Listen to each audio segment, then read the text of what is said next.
Dr. Carol Rose has recreated an Appalachian homestead community on the land that his family settled generations ago and where he grew up. And today he's bringing the community together in the same way that communities have come together in this part of the country ever since it was first settled. We're going to see how molasses is made from cane sugar, how grits and cornmeal are ground from corn, and we're going to watch apple butter being cooked in a real cast iron pot over an open fire. So stick around. This is going to be a good one.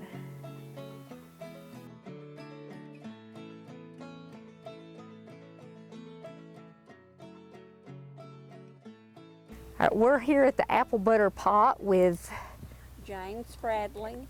Just kind of getting it warmed up and started, and we'll add the apples as we get started. And these are several dollars, and you put them in the bottom of your kettle, and they stir along with your stirrer. And they're moving. See, when you're moving them on the bottom, they're stirring with you.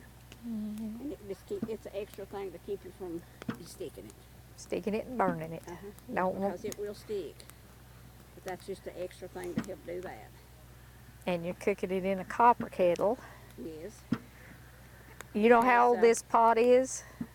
Very old. He has a brass kettle that is smaller than this one, and he also has another copper kettle that is bigger than this one. I think it holds like 18 gallon. I've helped do this since 1998. Doc asked me last year if Geneva got to she couldn't do it, that did I think I could do it? And I told him I believed I could. And you cook this, and when it gets down to a certain stage and starts turning like a red color, you want it to cook for a while, let it thicken up, and then as it thickens up, you start adding your sugar. And you just add a little sugar at a time. You don't add, like a lot. Because if you put a lot in it, it will make it stick at the bottom. It's kind of like making, a lot of stuff that you cook. Yeah. And you just keep adding to it. And depending on how many apples you have, the tartness of the apples is the amount of sugar you put in it. Now you stir all day. It takes several. We used to have a lot of help, but later on the help kind of like diminished, because it is harder than what people think it are. It's kind of like making the molasses. It's a lot of work goes into it. There's a lot of work that goes into this, peeling the apples and just preparing. Oh, I know. A lot. See, these have to be cooked. You slice them and peel them, but they have to be cooked. And she puts them in a freezer. She's got a freezer, and she freezes them. And then you bring them up here the night before and put them in here. And usually they're frozen, but today they're not. And it takes a little bit longer for them to get started. It won't take these longer, as long to get hot because they're not as cold. Yeah. People don't realize how long it takes to prepare them. I mean, it takes as long to get them all ready to cook as it does to cook them almost. See, this cuts a lot of your cooking time. Now, if you had to do this whole process up here, it would take a long, long time. Usually when Geneva was coming, she would be here about 6:30, and I think last year was the first time that he came off really early, and it was about 2:30. So you're basically saying from 7:30 to 2:30 in the afternoon. And but now that was kind of jarring it up, because that's a process too. It takes time to do that. Yep, it does. It's very hot, and you got to have somebody to keep doing this. They have to stir the whole complete time that you're putting it in a jar, because the kettle's so hot it will stick in the bottom. Even after you let the fire die down. Well, you have to set it off the fire. You just set it over there. We've got a table that goes over against the fence. Okay. So you just set it off and just start, filling your jars up. We're squeezing some cane here, and we're doing it the hard way. I'm with Lester Johnson, and he's going to tell us what he's doing. Well, we're putting king in this mill that mashes the juice out, and it runs off down over there. The horse don't run over here. This is the old-fashioned way of doing it, done it for people done it for hundreds of years. One of my earliest memories was my grandpa taking his cane and having it squeezed. Yeah. They did it just like this, and we stayed all day and played in the field. Horse flies out of gear every once in a while. Guess it gets old going round and round, doesn't it? I guess. Yeah, people's done this for centuries, you know. Make molasses. There's a lot of work to it, a lot more than you think. You go to the field and strip the leaves off, and cut the stalks, and bring them in here and run them through there. Then you just got to take it over and boil it, you know. Get it boiled off.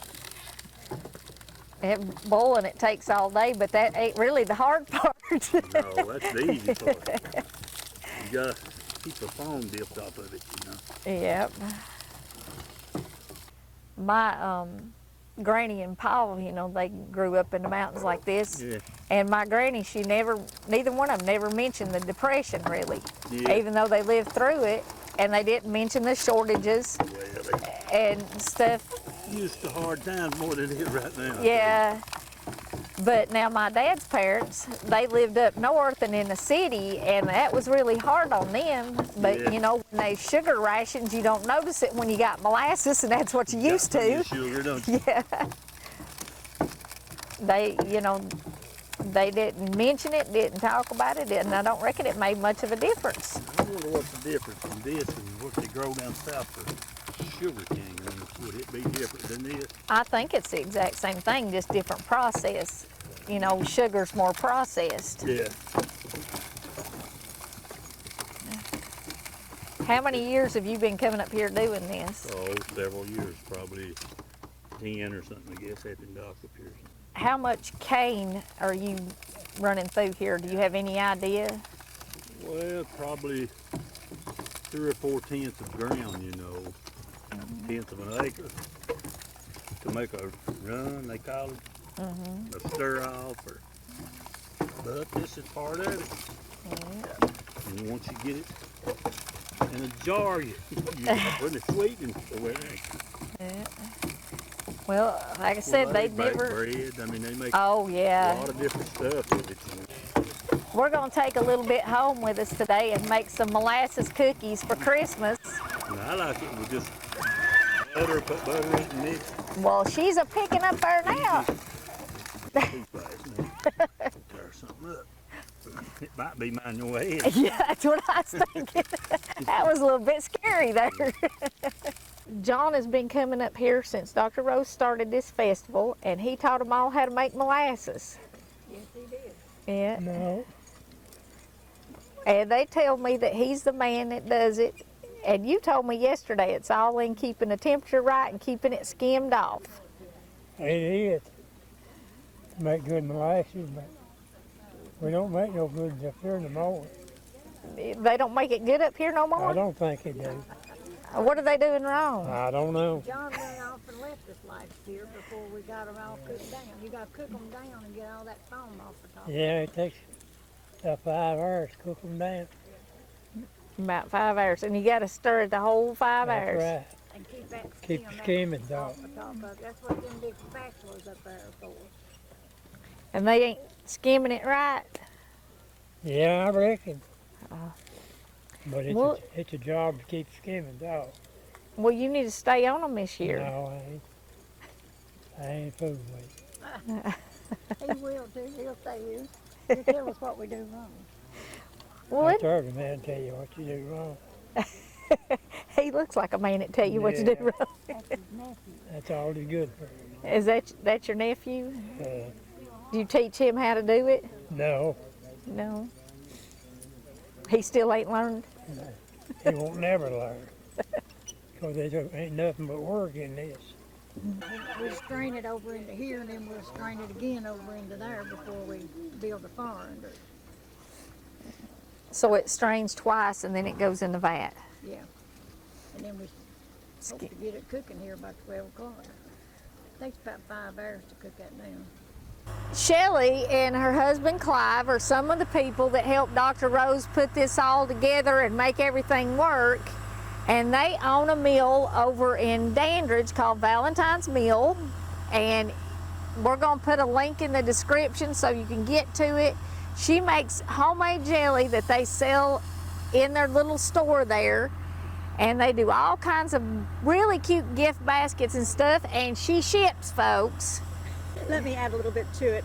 Clive actually built the workings in this mill about 7 or 8 years ago, and every year he comes up and makes sure that it's in tip-top shape before he starts grinding corn for the folks Dr. Rose has coming through.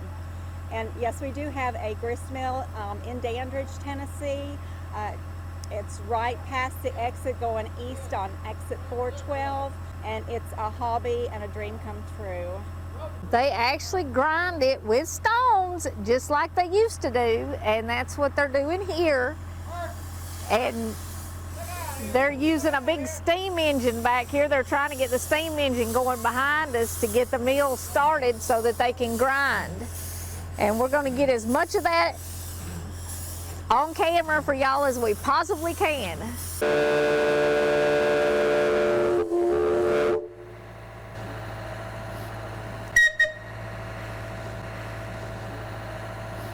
Have you ever heard of you need to hold your nose to the grindstone? Yep, You've heard that? Yep. You know what that means? tell us what it means. Okay.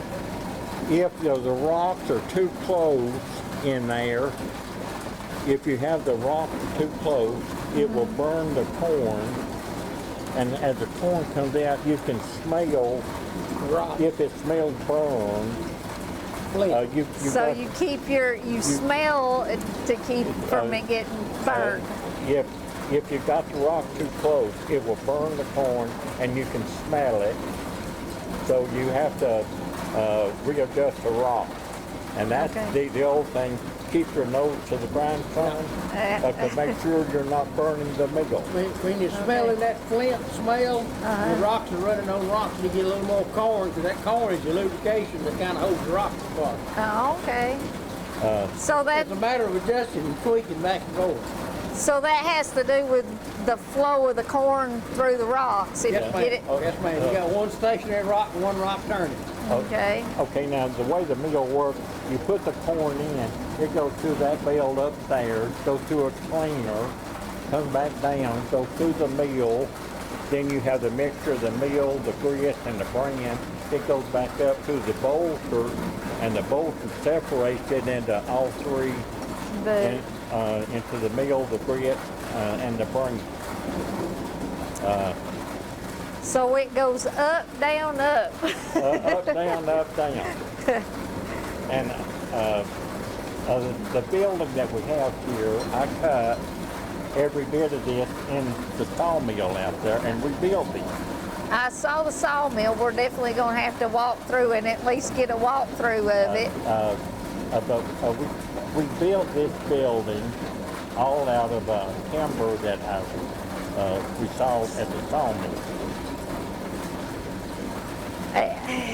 It just is really a very impressive monument that you built up here, you know, and it sure is like just walking back in time. Oh, it's got a weight that automatically shuts it off there.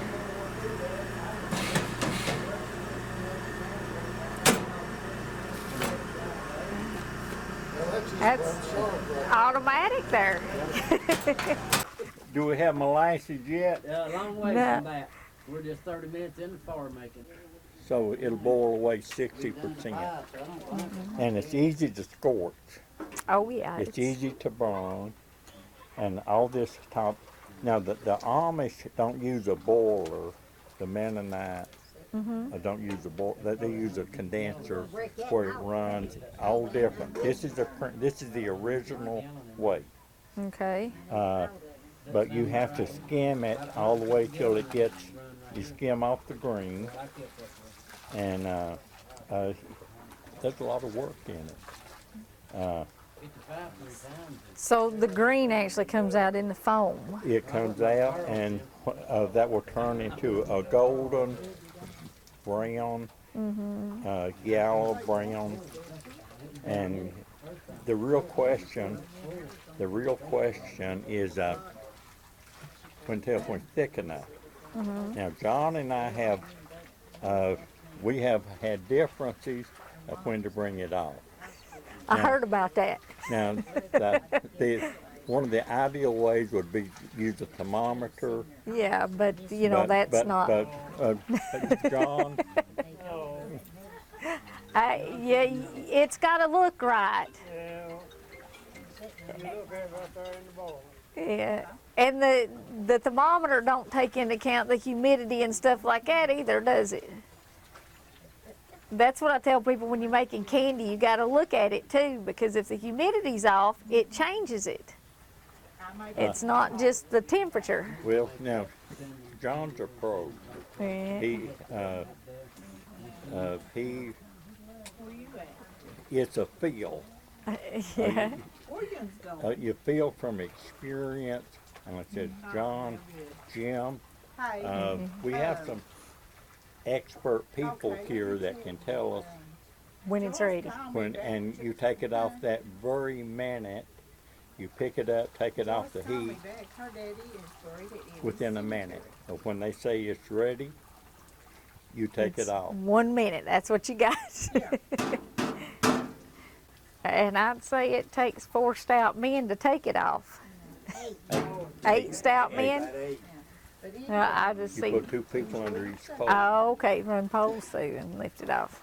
I think we're gonna run up here. She's about to take that apple butter off, and we wanna watch her take the apple butter off and get the end of that. Okay.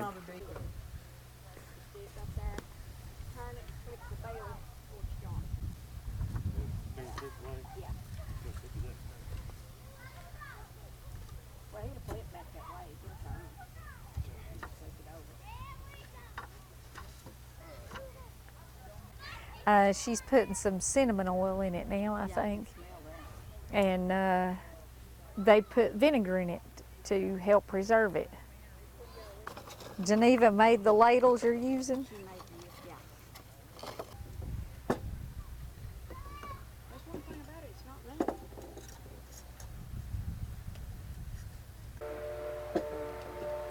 Oh, they're running the mill again.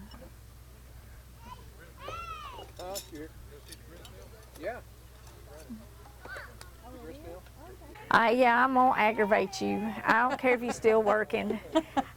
Me and Missy knowed each other for like forever, longer than we've been alive. We ain't that old. A day or two. But she's been coming up here since this started, and she works for Dr. Rose. So, what was your favorite thing? Oh, Like ever? favorite thing ever. Sitting down at the end of the day? Sitting down at the end of the day. Sunday morning. You want some of this? No, Sorry, we don't just have any buns left. watching him enjoy it, you know. Seeing the kids on the cane pile and watching them. That's They've been running and doing the horse's job all day. just watching them learn and ask questions, and you know, they've never seen anything like this before. You know, most of us around here grew up with it, so we knew what it was, but you know, very proud to be a part of, you know, continuing this on and for people to see how it used to be done, you know. Yeah. And if time keeps going, how we may have to do it again. Yeah, there's a lot of folks wanting to know how to do it again. I bet he doesn't. They should have been up here, huh? You're welcome. But yeah, this is a scaled down version. At one time we were probably feeding about 400, 450 people. Yeah, Lord. we would put on about 125, 150 pound Boston butts, and Oh my goodness. yeah, so it's a little scaled, much more manageable now. There was quite a few up here today. I don't. Yeah, Pretty good crowd. we've always usually had music. Carson Peters, I guess everybody's seen him on The Voice. He played up here from the time he was 4 on up every year. He played, so. And there's always been bluegrass or some kind of music. Somebody bring a guitar and Sit around and pick sit around, quiet. pick, and apple butter, hominy, homemade soap. But we've always done molasses and apple butter. That's been the two steadies. So Oh, thank you. you're welcome. Thank you for doing it. Well, we're hoping it comes out good. We're hoping it turns out as good as the weather was today. Yeah, it was beautiful today. Yeah, it was. I'm so glad. I thought it was going to be cold, and, It was a little chilly, but not too but bad. I'm glad it. Yeah. Yeah. And Missy made some really good Johnny cakes over there. Really good. I've been doing them a day or two. I make them once a year. Here. Everybody says, you fix them all the time. I said, no, when you fry them for 2 hours, you're kind of You're done. Staying there for 2 solid hours frying, that's enough. Huh? That's enough. But anything cooked outside's always better. So. Oh yeah, it is. If folks ain't never ate outside, they ought to try it. They never cooked outside, they ought to try I it. said, that's like a bologna sandwich fishing ain't no better. Nope. Nope. Just eat outside. Yeah. Yeah. Hopefully everybody will get outside more. Well, it's good to see you, and we Good to need to see see you. each other I know, we need more to get often. together and have Yeah, dinner we do. sometime. Yeah. For 22 years, I have stirred beans on top of this mountain. I've not had one person say, those are the worst beans I've ever had in my life. And as a result of that, I have been tasked to come back every year and stir beans. This is my legacy, stirring beans. That sounds And more I like really a, appreciate you folks coming up here, and I hope this goes into a vault somewhere, and in the near future somebody will open that vault and say, that man was amazing to do that all those times. 22 years. That sounds more like a sentence than 22 a. years I've done it. So if I can say I've done one thing right in my life, I've cooked darn good pinto beans for folks. They smell darn good. Thank you. They do. I hope they live up to your expectations. Oh, thank you. Thank you for coming. Yeah. And all you folks out there, enjoy your life. You can only do it one time. Thank you. Vicky made a whole bunch of desserts and brought up here. And tell us what you brought. I brought a stack cake, homemade from my grandma's recipe. Made peach cobbler, homemade from my grandma's recipe. I made a German chocolate upside down cake, fried apple pies with pies out of the orchard, and I can't remember, oh, and pecan pie. And I learned to cook when I was really young from my grandma. She used to put me up at the sifter cabinet, and I love to cook. I like to enjoy seeing people eat it. That cake has molasses in it, and the molasses came from here last year. And, so I just really enjoy it.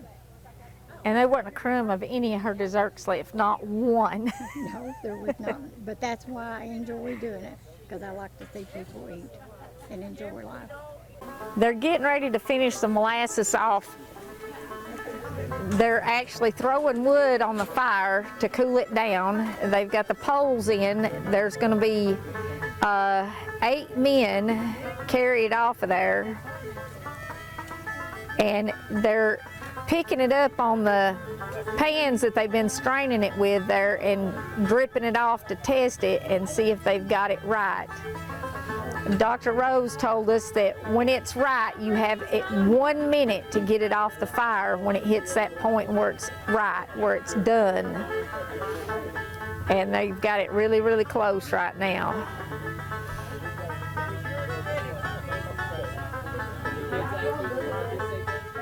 Here it comes. Joanne yelled, take it off, so we're taking it off. I'm gonna get out of the way. They have 2 men per corner and a pole running through the vat that they mixed it in.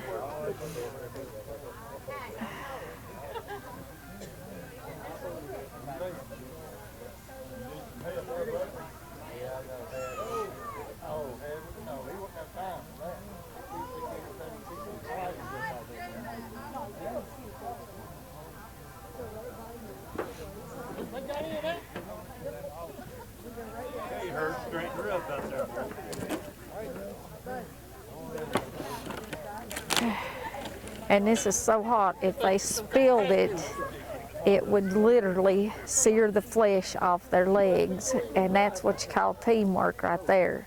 And that's kind of what this whole thing is about. It's about a community coming together to get stuff done. And that's the way life used to be here. Folks used to come together to cook molasses. They'd come together to cook apple butter.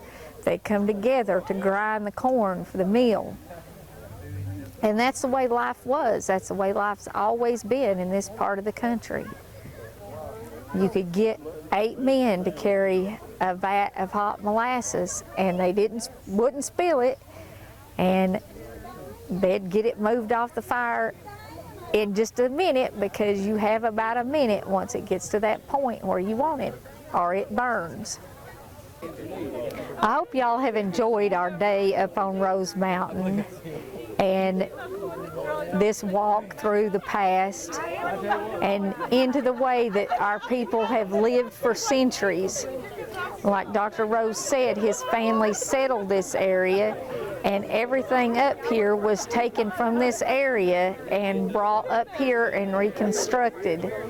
So it's all original cabins and original barns. The mill and everything is all antique. It's all stuff that has been used for hundreds of years. And everything you have seen done today was done the way it was done for hundreds of years.